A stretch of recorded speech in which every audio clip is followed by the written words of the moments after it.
Hey guys, welcome back to the Promised Land podcast with me, Scott Saunders, chatting all things Manchester United, all things transfer window, and I'm going to get into my thoughts today on the whole grand midfield situation as it stands at the moment. Because I know there's a lot of frustration out there on social media that I see. I feel like I always talk about this every single day, but United still haven't signed the second midfielder of the summer yet. Ederson is not officially confirmed, but we know that deal is done for around 35 to 40 odd million pounds. That one's done, but who's going to be the big dogs? Who are going to be the names that United bring in to revolutionise this midfield area? Kobbie Mainoo signed a new 5-year contract earlier in the summer and will be part of that. Ederson, the second name, but United really do need 4 midfield options to go into next season. I think Mamadou Ugarte's sale is not happening yet, but I think is widely expected. And the big question is, how are Manchester United going to construct that midfield and how much are they going to spend on that midfield? Now, I did have a comment after yesterday's show from Mary Kate. Thank you very much. I know you've been listening to the show for a long, long time, asking you guys, the question was from me, what are your consumption habits and what do you come to this podcast for? And I thought that Mary Kate's comment was particularly interesting. And it's actually sparked the idea for today's show as well. So RE consumption habits, Mary Kate said, like you said, there's a lot of nonsense news out there and United is linked to a lot of different players every day. And we don't know what might or might not be legit. So I guess what I'm saying is that you're the filter. And yes, I mean, I don't think I've ever really formulated and constructed myself in that way, but I have gone on for a long time on the pod about, I suppose, one of the selling points of this. So what I do try and kind of get across is that I have worked in football media for a long, long time, and I do have some kind of idea of which places to listen to and which people to listen to and which reports to listen to and which ones not to listen to. And I think what I've seen over the last 24 hours or so is a lot more noise around this Mateus Fernandes situation and a lot of reporting from different places around other transfer targets that United might have or do have. Aurelien Tchouameni's name is one that for me, it just won't go away. And I've been thinking maybe the right thing to do on this episode today was to look at the situation as it stands, take some reports from a few different places, and actually just formulate it into an idea of how I think Manchester United are operating at the moment with this midfield rebuild and what they might end up doing, and maybe what are the reasons why they haven't gone and actually pulled the trigger on this Mateus Fernandes deal just yet. There's a lot of different parts to this. I want to try and get across my thoughts in as concise a way as possible, so I do have a running order to follow. But hopefully you do appreciate it, because I know that every single day that goes by at the moment, it seems like this is a disaster waiting to happen again from Manchester United, and people don't understand why United haven't really pushed the boat out. And United, they can't lose out to Tottenham Hotspur for Mateus Fernandes when it seems like the indications are that Tottenham are actually bidding more than United are at the moment, of maybe overtaken them in the pursuit of the lad from West Ham, who is Manchester United's primary transfer target. But it's easy to forget that 2 weeks ago, he actually wasn't really. 3 weeks ago, he actually wasn't really, until United pulled out of the Elliot Anderson race. But we'll see how that goes. And yes, let me know your thoughts on this. These are just purely my thoughts. This isn't based on any intel or anything like that. I'm just digesting what's out there from which certain places for what they are and trying to formulate it into an idea of what I think United are doing and how they're acting, and maybe justifications for why United are doing or aren't doing certain things. And I'm not saying at all here that I agree with everything that United are doing. I think that's really important to get across. But what I do fall back on a lot of the time is that United do need to be responsible with the money that they're spending and not keep falling into the same traps. Now, it's so easy to forget that we might actually be in that trap now with Mateus Fernandes. And that Elliot Anderson is the example here. I didn't actually watch the England game last night. I was out, so I didn't get the fullest picture of this. But the observation that I have seen in the 24 hours since, Kobbie Mainoo is being overlooked here. And I was listening to the radio on the way back and the coverage of the England game. And I think on 5 Live, I can't remember who it exactly was. Maybe Phil Jagielka said, well, Declan Rice and Elliot Anderson, they have to play at all times. It's about how you construct that midfield, Thomas Tuchel. It's about, do you need a double pivot in there? Do you need Declan Rice and Elliot Anderson protecting a defence when Ghana are going to set up to just protect their box, protect their goal, and sit behind the ball? Do you need to do that? But the point I think that he made was that Elliot Anderson and Declan Rice had to play. And I was thinking, what about Mainu? What about these other players that England do have in this team? Kobbie Mainu, we all know, is absolutely brilliant, despite some conversations that I've had on social media this morning where people are flagging the weaknesses that are in his game. Like Kobbie Mainu, we all know, is a very, very special player. And for me, I think he should be getting more minutes for England than he is getting at the moment. I know that's a sentiment that's shared by a lot of United fans out there as well, who are looking at Tuchel for maybe falling into the Ruben Amorim trap when Kobbie Mainu wasn't getting off the bench earlier, maybe this year and towards the back end of last year as well. But I want to get this across, right? I have seen on social media since that England game that Elliot Anderson, people are now looking at him and thinking, well, he does a lot of the basics really well, but like, is he actually worth the money that Manchester City are going to go and pay for him? Is he worth 120 million quid? Does he even justify, having played for Nottingham Forest for all this time, does he even justify that he is that automatic pick in the England midfield? Is Kobbie Mainu not, like, is he so far behind him that he doesn't even get minutes ahead of him in this World Cup? Is that really what we're looking at here? And I'm seeing that people are looking at Elliot Anderson in that situation and thinking that maybe he isn't actually worth that kind of money that Manchester City might end up paying for him. And this is the thing that I want to get across, that people get so caught up in the hype cycles around these transfers and around these players, and it gets so utterly ridiculous in terms of transfer fees and that kind of thing, that people can fall into that trap and just think, pay whatever it takes. This is the guy that you want. Go and absolutely rinse your budget in order to get this guy, because we are absolutely fixated on signing him. The moment they don't make the difference in one certain game, as Elliot Anderson did against Ghana, as England's players did against Ghana on Tuesday night, the moment that happens, people question the fee. People question whether this player is more hyped than he should be. That's exactly what happens. And I think we're falling into that trap as well with Mateus Fernandes a little bit here, who the talk is, I watched the latest video from Fabrizio Romano before doing this podcast today, and West Ham's bidding for him is starting, according to their side, at 85 million quid. They're going to sell to the highest bidder. And I can't shake this feeling, guys. I can't shake this feeling that perhaps Mateus Fernandes isn't worth 85 million pounds, even in this absolutely ridiculous market. And maybe it's not the wisest thing for United to just immediately go and pay up what West Ham want immediately, just because Tottenham are in the mix as well. There might actually be other options that United can pivot to that might be a little bit cheaper for the role that I think they want Mateus Fernandes to end up fulfilling at Manchester United. So I'm going to try and get all of that across to you today. Going to summarize the latest reports as well. That's been enough of an intro for me. I think that's been a fair few minutes so far, but I do need to remind you, please subscribe to the podcast if you've not done so already. All the links are in the description. Subscribe on YouTube as well. And follow me on social at _Scott Saunders too, where I tweeted yesterday that God, I can't imagine if people were living through the time in 2003 where Manchester United missed out on Ronaldinho and then went and ended up signing an 18-year-old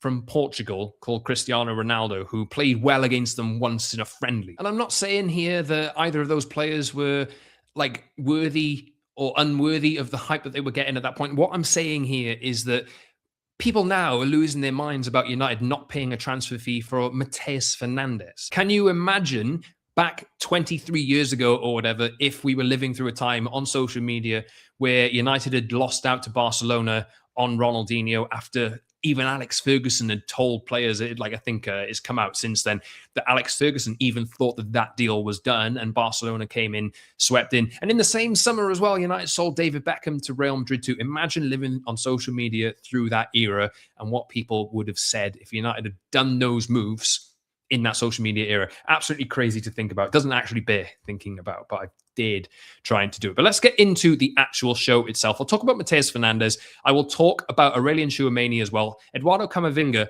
and the whole situation as I see it in terms of what United are doing, why they're not acting just yet, what they might be looking to do later in the summer as well, and what other options might be out there, because there are other players.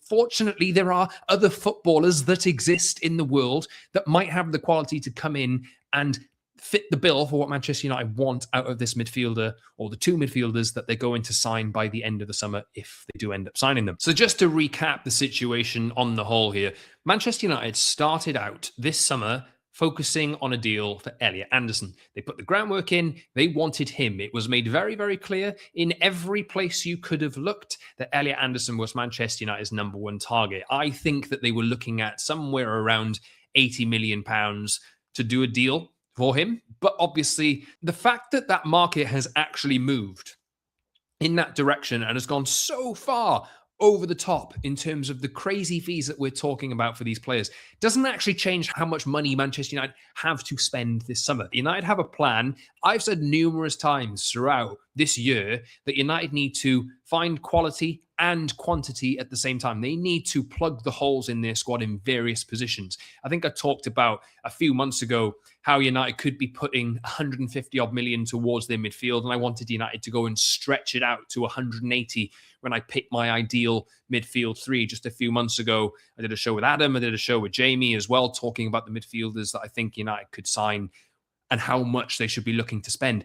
It was pretty much landed on that £150 million would be the kind of expected number that United would put towards that, right? And then Elliot Anderson's price that Nottingham Forest wanted after they stayed up in the Premier League elevated to the point where they were expecting essentially a British transfer record fee in order to sell him. And the word is that that deal is now in the final stages and Manchester City will end up signing him. We'll see how much it shakes down for in the end. And that has changed the midfield market. But what hasn't changed, United just haven't magically come up with an extra £100 million to go with the market inflation, if you know what I mean. So I think after missing out on Anderson, United have looked to this Mateus Fernandes potential deal as a player that ticks the box. He has Premier League experience. He's young. He's promising. And I like him as a player as well. But I think they turned their attention to him as more of a market opportunity given West Ham have been relegated. And now I feel as though this has turned into more of an auction because there's other clubs that are looking at him, and Tottenham are obviously chief at the moment in going and trying to get a deal done. And that's what's causing the furore and the meltdown around United potentially losing out on another of their transfer targets because they've lost out on Anderson to Manchester City by the looks of it. Could they lose out to Tottenham with Fernandes, who is the guy that they looked to after Anderson?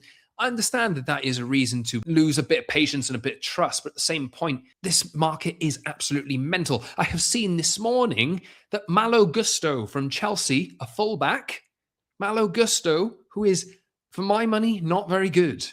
Chelsea are looking at £75 million for him.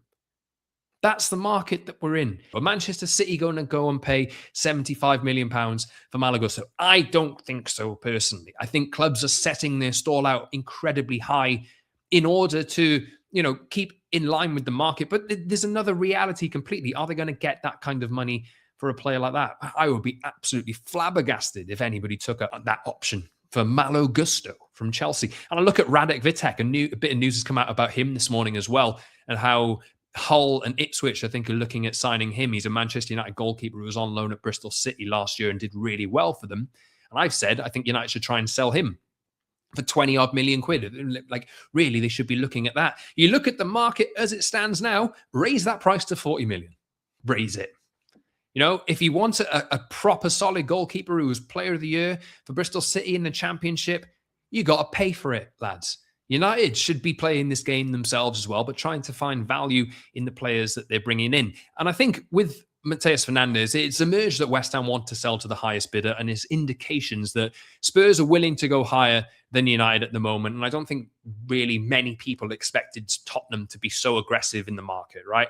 And you've got to give credit to them in a sense. I'm not fully convinced, by the way, at the moment that Tottenham will go and actually win this race.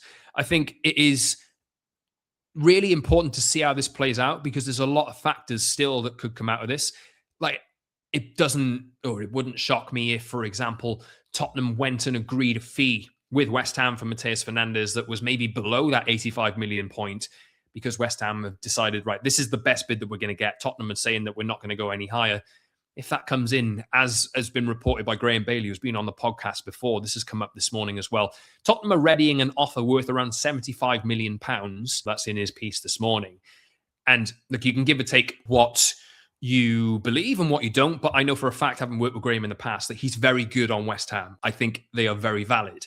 And I think if you're looking at that, and Tottenham are putting a bid in worth around 75 million quid and they won't go any higher than that, That might end up bringing United to the table anyway, because that's not 85 million. If West Ham are going to settle for that fee, then maybe that brings United back in. And in that situation, if United are maybe going into that situation and matching what Tottenham have put on the table, then it's down to what Fernandes prefers. And does he prefer joining Manchester United and playing the Champions League, or does he want to stay in London and go with Tottenham? I know what I would pick, you know? But hey, like each player, each their own, right?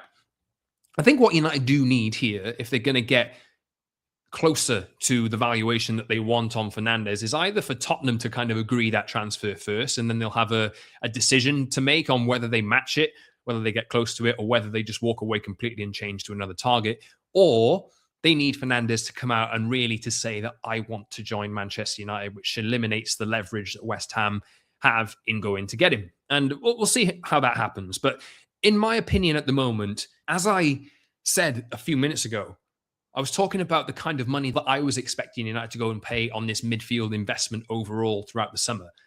Coming in at around £150 million, £180 million is a real stretch, right? They've already spent 35 of that to 40 if you want on Edison. So you're looking at 110. You want to spend £80 million of that on Mateus Fernandes? £85 million on Mateus Fernandes? What do you do after that? Like, where does the money come from after that? Do you think that United are going to go and get the right kind of second midfield option of the required quality for a fee that's remaining in that budget that they'd already established?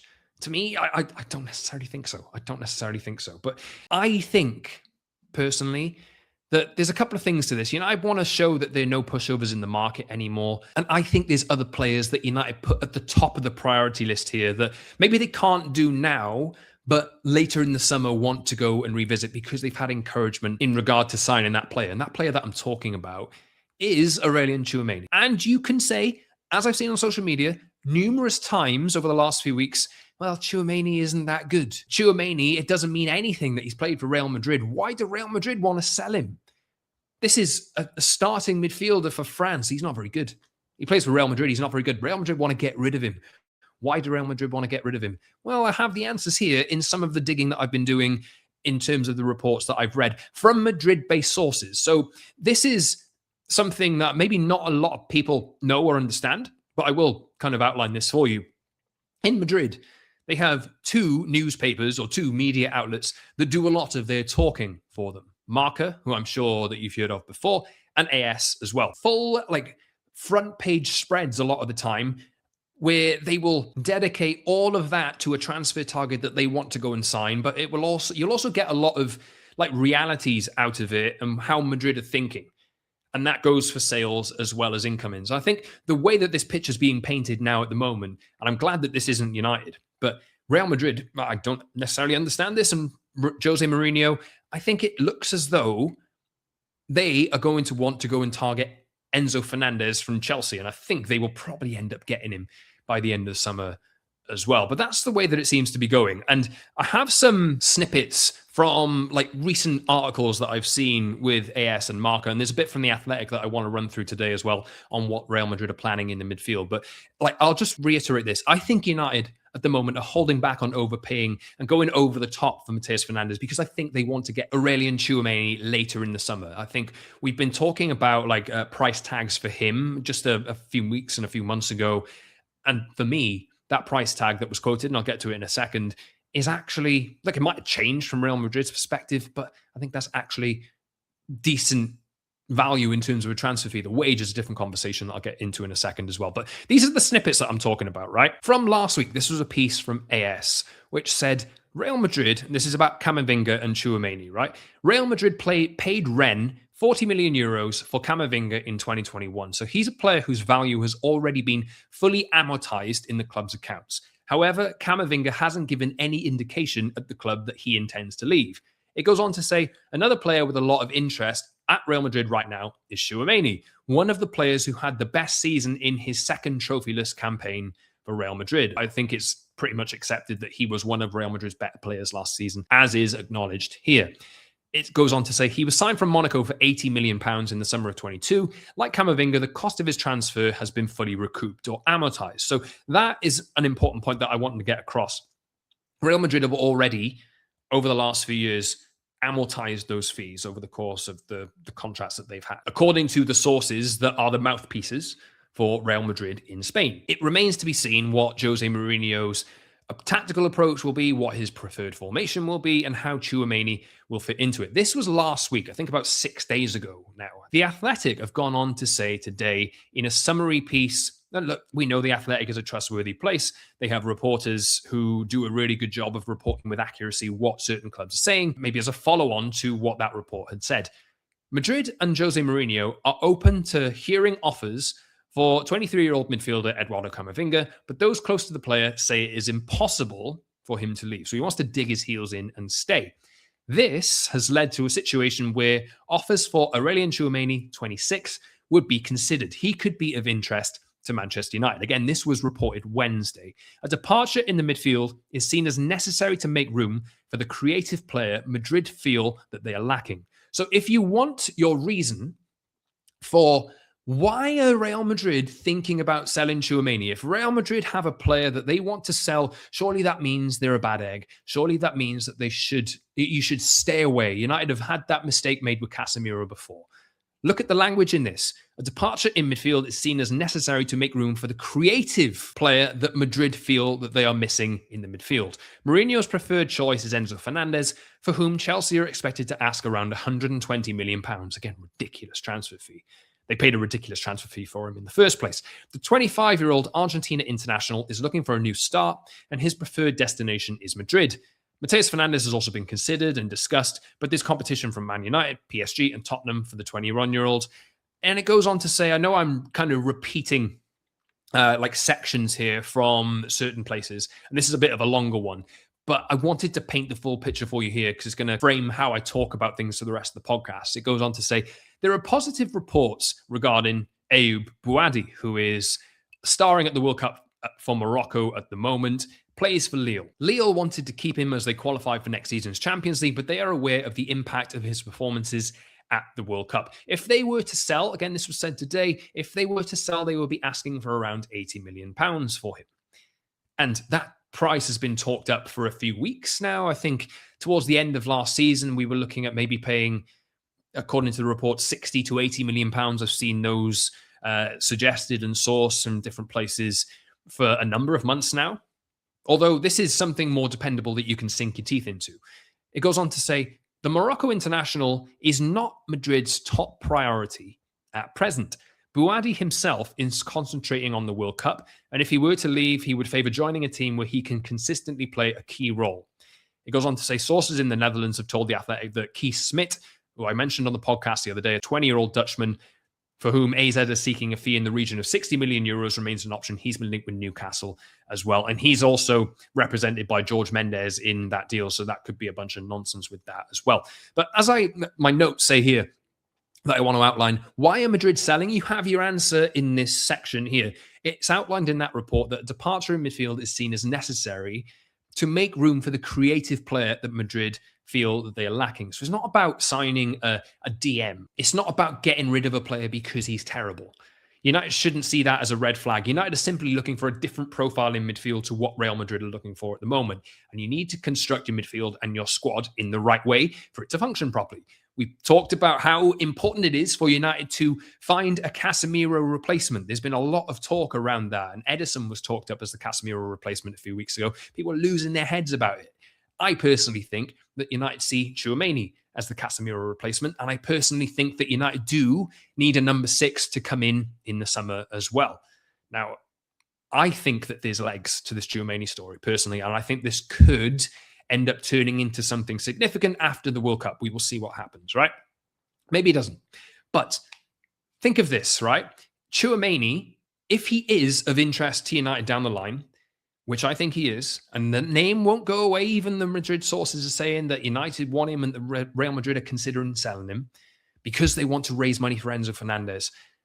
Go back to Mateus Fernandes. If United sign Tchouameni and have Mainu already, does it make sense for Manchester United to blow £85 million on a player that by the end of the summer isn't even an automatic starter? Because regardless, Tchouameni, if you're signing him, and again, I don't know if they will, but we'll see. I think this is the way that I think it's going, right? If United sign Tchouameni, they give him wages, which are among the highest earners at the club. He's on about £200,000 a week at the moment at Real Madrid. Big sign-on fees. But the transfer fee that I think was reported a few weeks ago was 70 odd million pounds, and people were looking at that and thinking that's pretty good value. Whether Real Madrid change that valuation given the valuation of all these other players in the midfield at the moment remains to be seen, but that was what was said a few weeks ago. Do you think that Manchester United will blow 85 million pounds on Mateus Fernandes only to later sign Tchouameni? I just leave that with you.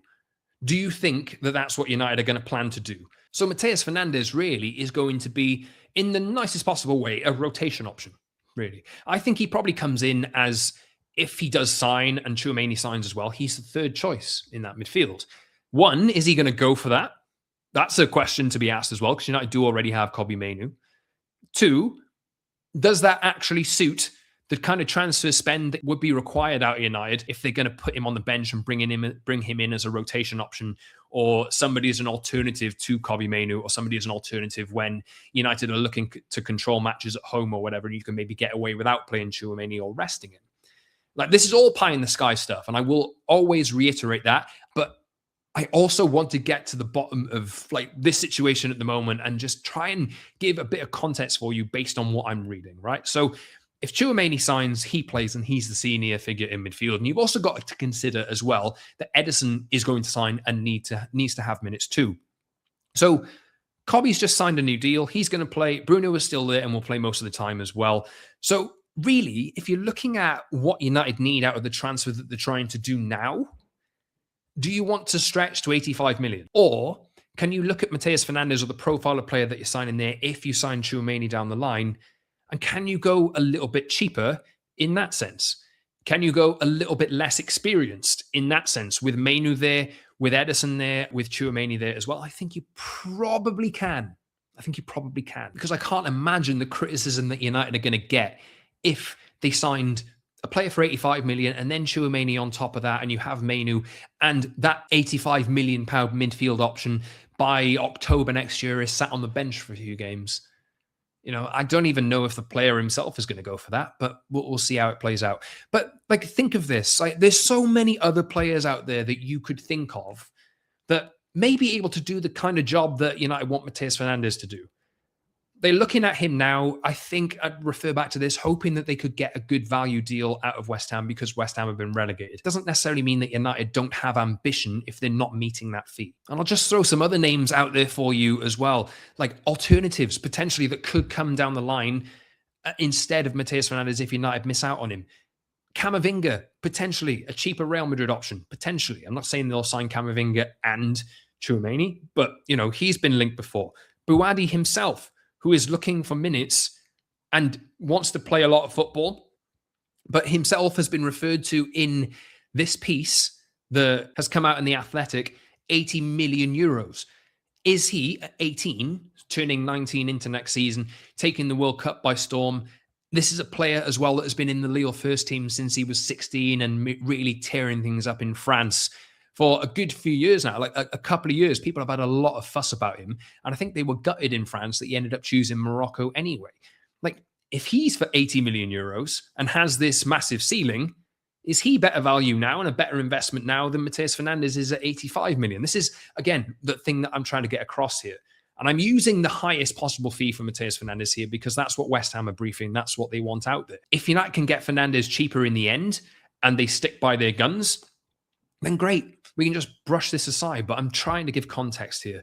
What about the others? Alex Scott, potentially cheaper again, 70 odd million pounds, maybe 60 odd million pounds I've seen referred to as well. 2 years left on his contract at Bournemouth. Is it worth United potentially shifting there instead? Is Scott a better fit than Fernandes is for the prices that we're talking about for both of them? What about Adam Wharton as well? Remember Adam Wharton? I know it's been ruled out a lot. United were talking about how he was a little bit too similar to Kobbie Mainoo, and that's why they weren't looking at him. But I think I did hear word a few weeks ago that Crystal Palace had a gentleman's agreement with him, and maybe they're not worth anything anymore, gentleman's agreements, and this is just the way that things are going. Maybe Palace pivot their price and change it, and in line with the market. And we'll see how that goes. But the talk was for Adam Wharton a few weeks ago that it was 60 odd million pounds that Palace were looking for him. If United can go back there and get an Adam Wharton and save 25 million pounds, I think you would look at that and think, that's a hell of a deal. That's a lot better value than what I have seen for the team that's paying 85 million pounds for Mateus Fernandes.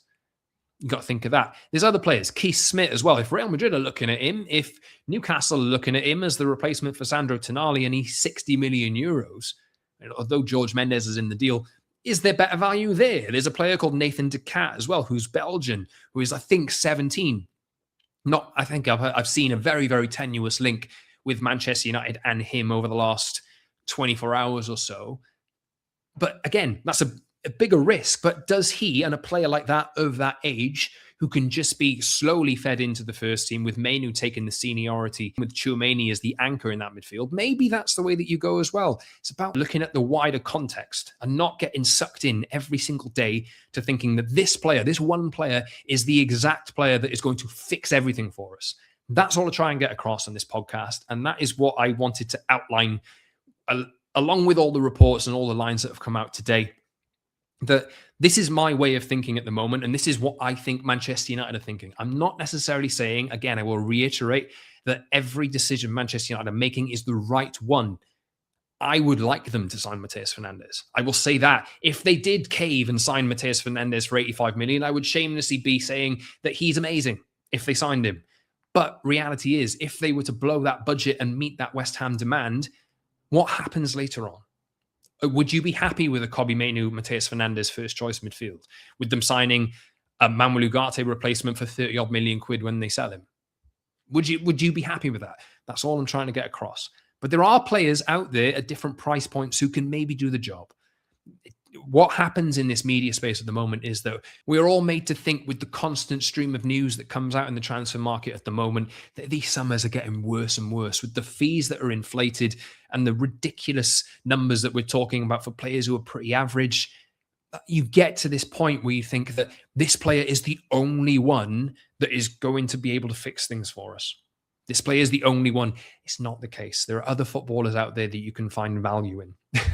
And I personally do have faith that United are operating in the right way and are protecting the long-term future of the club. I've said this, that I think this summer is about plugging the gaps and making sure you have quality all over the pitch. Left back, there was a report yesterday, I think Mike Keegan went somewhere and said that, United don't have a clue where this Lewis Hall interest has come from. They have no interest in him at all. And people were going crazy about that too. Left back is somewhere that they need to improve, I think. Left wing is somewhere that they need to sign as well if that Marcus Rashford situation doesn't end up resolving positively, which I think is still a big chance that happens. If he leaves, then they need to replace him. I think they need a striker still as well, but we'll see what they do there. They need a sub-goalkeeper. Do they need a centre-back too? Potentially. I will judge United at the end of the summer for the business that they have done, and I will judge United's success in the transfer market in a year's time as well, and how good they have been and what the right decisions were. You're in the middle of the transfer window at the moment. There is no guarantee that the decisions that you make on players who cost loads and loads of money are necessarily the right ones. I'll always go back to saying Liverpool signed Alexander Isak. There's probably the best striker or one of the best strikers in the Premier League with Erling Haaland, and he flopped last year. They broke the British transfer record on him, and he flopped last year. Keep that context in mind. And I hope this episode helped you out today. I've actually had a lot of fun talking about this because I get quite passionate about this kind of thing. And look, maybe we get a development in the next 24 hours or so, and maybe there's a decision on Mateus Fernandes and this whole podcast is out of date and United have signed him or they haven't. But I just want to give context for the situation as it stands. Hope you've enjoyed the podcast today. Let me know your thoughts in the comments as well. If you want me to do more of these breakdowns with reports from certain places, please let me know as well. Because even your favorites, even Fabrizio Romano, who comes out and does 3 videos a day and 50 odd tweets a day, and the same update over and over again about a certain player, he will toe the party line. Only look at what he has done with the Julian Alvarez Atletico Madrid Barcelona thing. Just look at what he's done there. It's the truth from one side. I think what you have to do and what habit you have to get into is just balancing everything for what it is and filtering everything. And if I can be that for you, as Mary Kate pointed out at the top of the show, then I will be happy to do it. Let me know your thoughts in the comments. Subscribe to the podcast if you've not done so already as well. All the links are in the description. And I'll see you soon, everyone, for another episode of TPL. Follow me on social at @_Scott Saunders. Have a great day. Don't melt in the heat, and I'll see you soon.